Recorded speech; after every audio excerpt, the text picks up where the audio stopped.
మనము రామకృష్ణ పరమహంస గారి ఎలా జీవించాలి అనే పుస్తకం నుండి కొన్ని ప్రశ్నలు సమాధానాలు చూస్తున్నాము.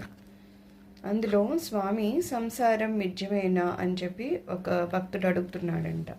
ఏదో ఉంది అనిపిస్తుంది కానీ నిజానికి అక్కడ ఏమీ లేదు, దాన్ని మిథ్య అంటారు.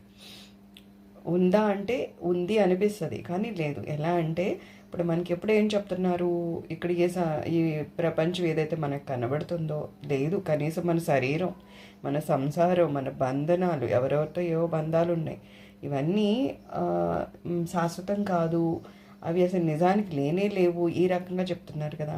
మనకి ఎదురుగుండా కనపడినా సరే ఇది లేదు అని ఎలా అంటాము అనే ఆ క్వశ్చన్ వస్తుంది కదా. అంటే ఉంది అని కనిపిస్తోంది కానీ లేదని చెప్తున్నారు, దాన్ని మిథ్య అంటాం అనమాట. క్లారిటీ లేకుండా ఉండడం. అలా ఒకవేళ ఎప్పుడైతే మనకి అసలు మిథ్య అనేది ఏదో అర్థమవుతుందో, అప్పుడు అర్థమయ్యాక ఏమవుతుందట, అప్పుడు అవును కదా, ఈ ప్రపంచం ఏదైతే నాకు కనిపిస్తుందో, లేకపోతే ఏ సంసార బంధనాలు అని దీన్ని వెంటపడి తిరుగుతున్నానో ఇవి శాశ్వతం కాదు కదా, లేకపోతే ఇవి నిత్య సత్యమైనవి కాదు కదా అని చెప్పి అప్పుడు మనం ఏం చేస్తామంట, దీన్ని ఆటోమేటిక్గా అది మనసులోంచి తొలగిపోతుంది. వెలుగు రాగానే చీకటి పోతుంది. అలాగా ఏమవుతుందంటే ఎప్పుడైతే ఈ జ్ఞానము అనేది, ఏ జ్ఞానము, ప్రపంచము మిథ్య, ప్రపంచం అనేది నిజానికి లేదు, ఇంకా ఏదో ఉంది, ఈ ఏ అయితే శరీరాన్ని ఎంటబెట్టుకొని దీనివల్లనే జీవితము, లేకపోతే ఇదే జీవితం అని మనం అనుకుంటున్నామో అది కాదు నిజమైన జీవితము. దీని తర్వాత అంటే లేకపోతే దాని లోపలే ఆత్మ అనేది ఒకటి ఉంది.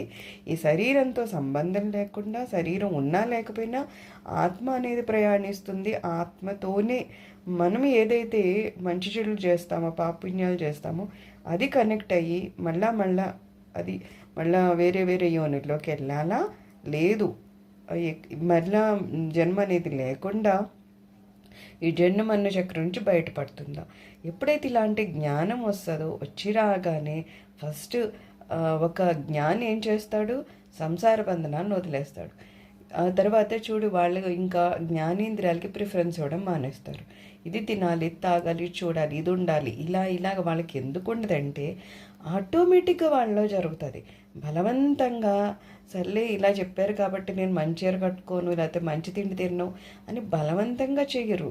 తెలుస్తుంది. ఎలా అయితే వెలుతురు వచ్చింది అంటే ఇంకక్కడ చీకటి ఉండమన్నా ఉండదు. అలాగా నిజమైన జ్ఞానం ఎప్పుడైతే వస్తుందో అప్పుడు ఆ అజ్ఞానం అనేది తొలగిపోతుంది. తొలగిపోతే అప్పుడు వాళ్ళు జ్ఞానిలాగా ప్రవర్తిస్తారు. అందుకని వాళ్ళు ఎదురుకుండా ₹1,00,000 పెట్టినా వాళ్ళు దాని వైపు చూడరు. వాళ్ళకి ఇంకా అది అవసరం లేదనే విషయం వాళ్ళకి క్లియర్గా తెలుస్తుంది. ఏమాత్రం అజ్ఞానంతో ఉన్నవాడైనా ఓ ₹10 పేపర్ కనబడితే కూడా చూస్తాడు, అంది కాదు కదా, తీసుకోనా వద్దా, రోడ్డు మీద అలా పడుంది, దీన్ని ఏం చేయాలని ఆలోచిస్తాడు.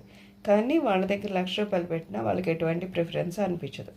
ఎందుకంటే వాళ్ళల్లో ఉన్న ఆ మార్పు వలన అలా జరిగింది. అందుకని మిథ్య అంటే ఇది లేదా అంటే ఉన్నది అని అనిపిస్తుంది. ఎప్పటి వరకు మనం ఆ జ్ఞానాన్ని పూర్తిగా పొందమో అప్పటి వరకు ఈ ప్రపంచం లేదా అంటే ఉందని అంటాము. ప్రపంచం ఉంటుంది, ఈ సంసారం ఉంటుంది, మనవెవరితో బంధాలు ఉన్నాయో వాళ్ళతో ఆ సంసార బంధం ఉంటుంది, అవన్నీ కంటిన్యూ అవుతాయి. కానీ ఎప్పుడైతే జ్ఞానం అనేది వచ్చేస్తుందో అప్పుడు క్లియర్గా ఈ సంసార బంధనాలతో మనకి ఇప్పుడు ఉన్న ఆ అట్రాక్షన్ కానీ అంత డీప్గా వాళ్ళతో విపరీతమైన మోహంతో ఉండడం, ఏమైనా సరే మంచైనా చెడైనా మా వాళ్ళు గొప్పోళ్ళు మంచోళ్ళు అనే భావం ఉంటుంది. అలాంటివన్నీ తొలగిపోతాయి అన్నమాట. వీలైన వాళ్ళు అసలు మొత్తం ఇల్లును వదిలేసి వాళ్ళు సన్యాసం పుచ్చుకుంటారు. లేకపోయినా సరే గృహస్థ ఆశ్రమంలో ఉండి కూడా వాళ్ళ సంసారంలో ఉన్నా సరే సంసారానికి దూరంగా ఉంటారు. అంటే బాధ్యత నెరవేరుస్తూ ఉంటారు తప్పితే ఏదో చాలా బరువుగా ఇంకా నేను లేకపోతే వీళ్ళకి ఎలాగా అని ఆ స్థితి పోతుందన్నమాట. అందుకని సంసారం మిథ్య అంటే జ్ఞానం లేనంత వాడి వరకు వాడికి మిథ్య అనిపిస్తుంది తప్పితే జ్ఞానం వచ్చాక వాడికి అది క్లారిటీ వచ్చేస్తుంది అనమాట. కాబట్టి వాళ్ళు ఏం చేస్తారు, ఇంకా ఈ సంసారానికి ప్రిఫరెన్స్ ఇవ్వకుండా వాళ్ళు సన్యాసంలోకి కన్వర్ట్ అవుతారు. గృహస్థాశ్రమంలో ఉంటూ కూడా సన్యాసం చేయొచ్చు. ఇంకోటి ఏం చెప్తారు దీనికి ఎగ్జాంపుల్గా, ఒక సాలీడు ఉందనుకుందాం. సాలీడు ఎలా గూడు అల్లుకుంటుంది, దానిలోంచి వచ్చే ఒక జిగురు పదార్థంతో గూడు అల్లుకుంటుంది. గూడు అల్లుకుంది. ఆ తర్వాత ఏం చేస్తుందట, ఆ పదార్థంలోనే అది చిక్కుకొని బయటికి రాలేక చచ్చిపోతుందంట. అంటే నిజానికి ఎవరో దాన్ని చంపేశారా? లేదు, అదే అల్లుకొని చనిపోయింది. అలాగా మనం కూడా ఏ మిథ్య అయిన ఈ ప్రపంచము, ఈ సంసార బంధాలు ఉన్నాయో అవి నిజం అనుకొని, అవి కనిపిస్తున్నాయి కాబట్టి ఇదే నిజం అనుకొని, లేదు ఈ శరీరం కనబడుతుంది కాబట్టి ఈ శరీరం ఉన్నంత వరకే నేను అని చెప్పేసి ఈ శరీరానికి విపరీతమైన ప్రాముఖ్యం ఇచ్చి, ఈ శరీరంతో ఎవరెవరికి సంబంధం ఉందో వాళ్ళకి అంతకన్నా ఎక్కువ ప్రాముఖ్యత ఇచ్చేసి జీవితం అంతా దీనికోసమే తాపత్రయపడిపోతూ చనిపోయేటప్పుడు కూడా వాడు ఏం ఆలోచిస్తాడు, ఈ శరీరం గురించి, ఈ శరీరంతో ఉన్న బంధాలు ఎవరితో ఉన్నాయో వాళ్ళ గురించి ఆలోచిస్తూ చచ్చిపోతాడు. అంటే మళ్ళా యోనుల్లో పుట్టుకొస్తాడు తప్పితే వాడికి ఏమాత్రము జ్ఞానము కలగలేదు, మిథ్య అంటే ఏదో వాడికి అర్థము కాలేదు.